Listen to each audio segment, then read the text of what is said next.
Hello दोस्तों, स्वागत है आपका अपने YouTube channel the learning circle में। दोस्तों मैं हूं लक्ष्मी नारायण यादव।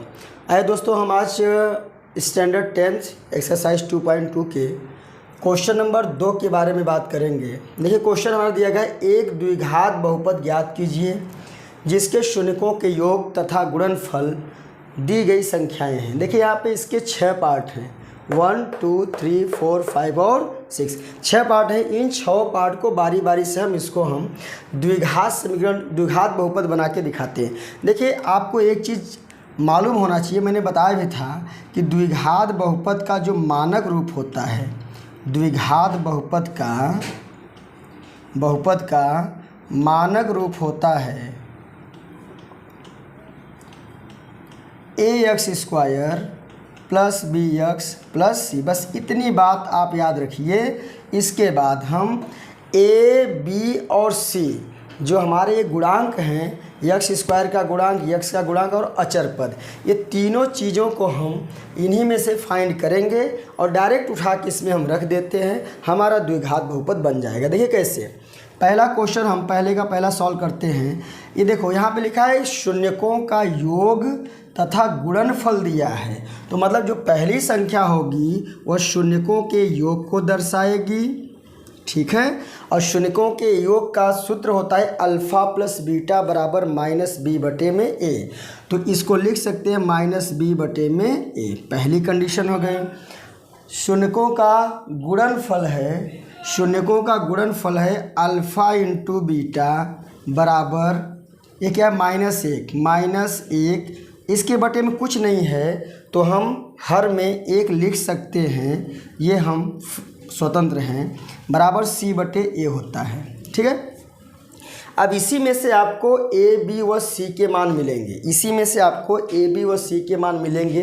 देखिए ध्यान दीजिए, इसमें है क्या, अगर इसको हम ऊपर वाले को b के बराबर माने तो नीचे वाला a बराबर 4 होगा, यहाँ c का मान -1 होगा तो यहाँ a का मान 1 होगा। लेकिन ध्यान दीजिए आप, इन दोनों में जो दोनों हमको ये मेथड दिखाई दे रहे हैं, दोनों में एक संख्या कॉमन है, वो है हमारी a, ठीक है। अगर दोनों में a कॉमन है तो a की जो वैल्यू है, मान है, वो भी तो कॉमन, मतलब सेम होना चाहिए, कॉमन होना चाहिए, लेकिन ऐसा इसमें है नहीं। तो जिसमें कॉमन नहीं है, इसमें क्या है, 4 है। एक जगह क्या हम मान लेते हैं, 4 है, ठीक है। यहाँ a का 1 है। अगर यहाँ पे 4 नहीं तो कुछ करना नहीं है, इसके अंश, ऐसा लिख देते हैं, थोड़ा सा आगे लिख देते हैं, इसके अंश और हर में हम 4 का गुणा कर देते हैं, ठीक है, क्योंकि हमको 4 लाना है इसके हर में 4 लाना है। तो 4 का गुणा ऊपर, 4 का गुणा नीचे, तो ये वाला हमारा हो गया 4 एकम 4 -4 बटे में, ये भी हो गया 4 एकम 4। अब देख लीजिए, यहाँ पर भी a के सामने 4 है, यहाँ पर भी a के सामने 4 है, यहाँ b के सामने 1 है, यहाँ c के सामने -4 है। तो लिख दीजिए मान a बराबर, ठीक है, a बराबर 4, दोनों जगह a बराबर हो गया, ठीक है। तो a का मान हम 4 ले लेंगे और b बराबर, देखिए b ये माइनस है ना, तो इधर माइनस कर देंगे, -1 हो जाएगा और c का तो -4 है, ठीक है। अब इस मान को a, b व c के मान को द्विघात बहुपद के मानक रूप में रखने पर ऐसा लिख दीजिए आप। अब इसको हम रख देते हैं उसी मानक रूप में। हमारा मानक है, जहाँ a है वहाँ पर हम 4 रख देंगे, तो हो जाएगा हमारा द्विघात बहुपद 4x² प्लस bx। b का मान क्या है, माइनस है, तो यहाँ प्लस है तो माइनस आ जाएगा। b जगह 1 है तो 1 को लिखो, चाहे मत लिखिए, कोई दिक्कत नहीं है। और c का मान माइनस है तो यहाँ -4 हो जाएगा। ये द्विघात बहुपद हमारा बन गया। ये आपका आंसर हो गया फर्स्ट का फर्स्ट। आइए दूसरे पार्ट को देखते हैं। कड़ी में 2 और 1/3 दिया है, इसका मतलब अल्फ़ा प्लस बीटा बराबर -b/a बराबर कड़ी में 2, इसके बटे में 1 मान लीजिए। हर में कुछ न रहे तो हर में हम 1 मान लेते हैं। फिर गुणनफल भी दिया है, अल्फ़ा इंटू बीटा बराबर c/a होता है। क्या होता है, c/a बराबर 1/3। ये हमारा अल्फ़ा इंटू बीटा है, हमारा अल्फ़ा प्लस बीटा है, इतनी बात याद रखिए। अब यहाँ पर भी देख लीजिए, ये b है ये ए है, ये सी है, ये है। यहाँ पर दोनों में ए कॉमन हमेशा रहेगा, तो ए की वैल्यू भी तो बराबर होगी, तभी तो हम ए के मान को बराबर लिख सकते हैं। कुछ करना नहीं आपको। यहाँ तो 3 है लेकिन यहाँ पे 3 नहीं है, इसका मतलब अगर इसमें हम 3 का गुणा कर दें तब यह 3 एक कम 3 इसके बराबर हो जाएगा। लेकिन ध्यान दीजिए, किसी भी भिन्न में अगर हर में गुणा करते हैं तो अंश में भी उसी संख्या का गुणा करना पड़ेगा, नहीं तो हमारे भिन्न डिसबैलेंस हो जाएगा। इसको हम लिखेंगे 3√2/3 एक कम 3 हो गया, बात ख़त्म। ये b ऊपर वाला b है, नीचे वाला a 3 है, यहाँ पर भी a 3 है, हम केवल इसको लिखते हैं। c वाला हमारा 1 हो गया, तो लिख देंगे a बराबर 3, b बराबर, देखिए ये b है, 3 कड़ी में 2, यहाँ माइनस है, इसका मतलब हम यहाँ पे -3 कड़ी में 2 लगा देंगे, ठीक है। और c बराबर हमारा आ जाएगा, देखिए c के सामने 1 है। अब लिख दे देंगे हम a b व c का मान द्विघात बहुपद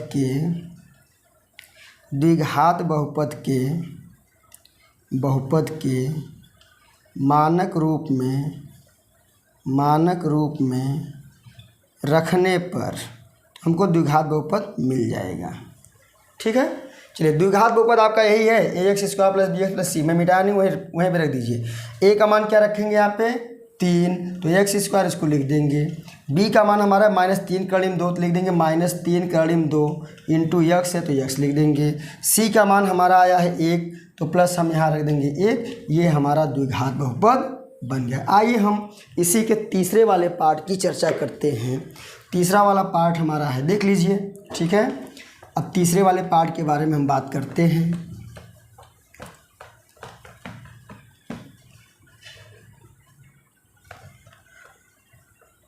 आइए, तीसरा वाला पार्ट हमारा है, 1 हो गया, 2 हो गया, तीसरा देखिए। अब तीसरे को हम सॉल्व करते हैं। 0 और रूट में 5 है। सेम वही काम इसमें भी करना। देखिए, मैं जो तरीका आपको बता रहा हूँ, ये तरीका बहुत ही नॉर्मल है, बहुत ही सिंपल है और किसी भी तरीके से गलत नहीं है। तो इसलिए आप लोग इस तरीके को अपनाइए। आपका क्वेश्चन कभी भी आप इस प्रकार के क्वेश्चन में कंफ्यूज नहीं होंगे और आपको सारा का सारा मैटर समझ में आएगा। चलिए, यहाँ पे अल्फ़ा प्लस, पहला वाला क्या है, योग है, दूसरा वाला गुणनफल है। देखो लिखा है ना, योग और गुणनफल। तो पहला वाला योग है, दूसरा गुणनफल। तो योग का मतलब अल्फ़ा प्लस बीटा बराबर 0, बटे में कुछ नहीं तो 1 हम लिख सकते हैं, क्योंकि रेशनल नंबर आपको पता ही है, परिमेय संख्या 0/1 हो सकती है, लेकिन 1/0 नहीं हो सकती है। अल्फ़ा इंटू बीटा बराबर हो जाएगा, कर्ण में 5 है, इसके बटे में भी कुछ नहीं, इसके बटे में 1 लिख लेते हैं। इसका मान होता है -b/a और इसका होता है c/a। अब यहीं से हमको ABC मिल जाएगा। देखो, दोनों में कॉमन a है, तो यहाँ पे वैल्यू भी a की बराबर है, ठीक है ना। यहाँ पर भी 1 है, यहाँ भी आप कुछ करना ही नहीं है। तो लिख देंगे यहाँ से हम a बराबर 1 और b बराबर, ये माइनस को इधर लाते हैं, 0 का मतलब 0 ही है, चाहे माइनस करो चाहे प्लस करिए आप। c बराबर कड़ी में 5 हो गया। फिर लिख देंगे यहाँ पे हम a b व c के मानों को द्विघात बहुपद के मानक रूप में रखने पर देखिए, यहाँ पर मानक रूप हमारा क्या है, ax² + bx + c। इसको याद रखिए, हमेशा द्विघात बहुपद का मानक रूप ax² + bx + c होता है। तो जहाँ पर a है वहाँ पे 1 इंटू x², जहाँ पर b है वहाँ पर 0 इंटू x, जहाँ पर c है वहाँ पर रूट में 5। यह भी आपका आंसर गलत नहीं है, सही है। या इसको हम ऐसा भी लिख सकते हैं, गुणा कर दीजिए x² प्लस रूट में 5। x 0 है, लिखिए आप, न लिखिए, दोनों आपके आंसर क्या हैं, सही हैं। आइए हम चौथे पे चलते हैं, ठीक है। चौथे पे चलते हैं हम। तो इस तरह से आप इस ट्रिक का इस्तेमाल करिए, यूज़ करिए इसको। आपको जो है सारे क्वेश्चन के आंसर इस तरह के बड़े आसानी से आप कर सकते हैं। दुनिया भर का के मानना है, उसको कंपेयर करिए, उसको कंपेयर करिए, इसमें बहुत लंबा समय जाएगा, आप कंफ्यूज रहेंगे, समझ भी नहीं आएगा। चलिए, चौथा 3 हो गया हमारा।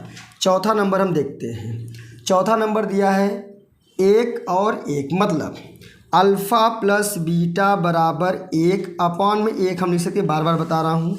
अल्फ़ा इंटू बीटा बराबर 1/1 ये भी होगा, बराबर माइनस b/a होता है, बराबर c/a होता है।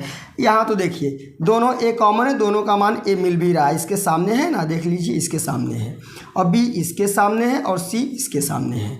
तो a का मान 1, यहाँ भी कोई दिक्कत नहीं। a बराबर 1, b ये माइनस इधर कर देते हैं, b बराबर -1 और c बराबर क्या हो गया a। अब रख दीजिए, अब लिखिए जैसा मैंने लिखवाया वैसा आप लिख दीजिए, हम केवल रख के दिखाते हैं। जहाँ पर a है वहाँ पर 1 × x², जहाँ पर b है वहाँ -1 × x, और जहाँ c है वहाँ पे हम रख देंगे 1, या इसको हम लिख सकते हैं गुणा कर दीजिए, x² - x + 1, ये हमारा हो गया द्विघात बहुपद। ये हमारा आंसर रेडी हो गया। तो ठीक है, तो इस प्रकार से सारे प्रश्नों को हम कर रहे, भी 2 प्रश्न हमारे बचे हुए हैं, 5वां और 6ठा। तो आइए हम 5वां और 6ठा भी आपको करके दिखाते हैं इसी तरह से। ठीक है, आइए देखते हैं। 5वां प्रश्न है हमारा पहले का, क्या है 5वां, -1/4 और 1/4, मतलब ये हमारा शून्यकों का योग है, ये हमारा शून्यकों का गुणनफल है। फिर मैं बता देता हूँ, योग पहले लिखा तो पहले वाला योग, गुणनफल बाद में लिखा तो दूसरा वाला गुणनफल, तो हो गया हमारा, क्रमशः भी लिखा है। ठीक है ना, तो अल्फ़ा प्लस बीटा -1/4 बराबर -b/a, अल्फ़ा इंटू बीटा बराबर 1/4 बराबर c/a। सीधी सी बात, जो कॉमन संख्या है, कॉमन का मान दोनों जगह पे सेम है, बस केवल a को ही हमें देखना होता है। हमेशा हमें वॉच आउट किसको करना होता है, a को। अगर a सब में समान है तो उसके मान को आप तुरंत लिख दीजिए, a बराबर 4 और b बराबर, देखो यहाँ भी माइनस यहाँ माइनस, दोनों माइनस कट जाएगा, बचेगा b बराबर 1, और c का मान इसके सामने है, ये c, ये इसके सामने है, तो c बराबर 1 हो गया। ठीक है, अब इसमें रख दीजिए आप, जहाँ पर a है वहाँ पे 4x²। अब लिखेंगे यहाँ पे कि a, b व c का मान द्विघात बहुपद के मानक रूप में रखने पर तो हो जाएगा 4x² प्लस b का 1 × x प्लस c का 1, या इसको हम ऐसा लिख सकते हैं 4x² प्लस गुणा कर दीजिए तो x प्लस 1, ये हमारा पहले के 5वें का आंसर हो गया है ना जी। ठीक है, तो ध्यान से देखिए, अब लास्ट वाला हम देखते हैं, 5वां हो गया। अब हम 6ठे को देखते हैं। ठीक है, लास्ट बचा हुआ है, वो भी हो जाएगा तुरंत। ये 4 हो गया, 5 हो गया। 6 नंबर का देखिए आप, 6 नंबर का भी वही है, 4 और 1, मतलब अल्फ़ा प्लस बीटा बराबर 4 बटे में कुछ नहीं तो 1 बराबर -b/a होता है। आपको पता, ये फार्मूला होता है, तरीका होता नहीं। हाँ, तो अल्फ़ा इंटू बीटा बराबर 1, इसके बटे में कुछ नहीं तो 1 बराबर c/a। हमने क्या बोला कि a जो कॉमन दोनों में दिख रहा है, वो दोनों a के मान भी उसके सामने के बराबर होने चाहिए। तो यहाँ पर बराबर है, कोई डाउट नहीं, a का मान हम 1 लिख दिए, नहीं रहता है तो गुणा करके हम उसको बराबर कर लेते। c का मान 1 हो गया, और b का मान -4 हो जाएगा, b बराबर -4। फिर लिखिए आप a, b व c के मान को मानक द्विघात बहुपद के मानक समीकरण, मानक रूप में रखने पर तो इसको लिखिएगा आप, मैं तो रख दे रहा हूँ 1 × x। जहाँ पर a है वहाँ पर 1 रखिए, जहाँ पर b है वहाँ -4 रखिए, तो ये प्लस का हो जाएगा -4x, और जहाँ पर c है वहाँ 1 रख दीजिए। हमारा हो गया x² - 4x + 1, ये हमारा द्विघात बहुपद तैयार हो गया। एकदम आपको हमने सिंपल वे में बताया है, सिंपल तरीके से बताया है। और दोस्तों, आज का हमारा ये वीडियो कैसा लगा, आप कमेंट में अपनी राय नहीं दे रहे हैं। अगर हमारा वीडियो आपको अच्छा लगा है, वीडियो को पूरा वॉच आउट करते रहिए, कमेंट में अपनी राय दीजिए। आज का हमारा ये टॉपिक कैसा आपको लगा, और अगर आप हमारे चैनल पर नए हैं तो चैनल को सब्सक्राइब करिए, शेयर करिए। नेक्स्ट डे हम अगले वीडियो में इस 3rd लेसन को लेकर हाजिर होंगे। तब तक के लिए बाय।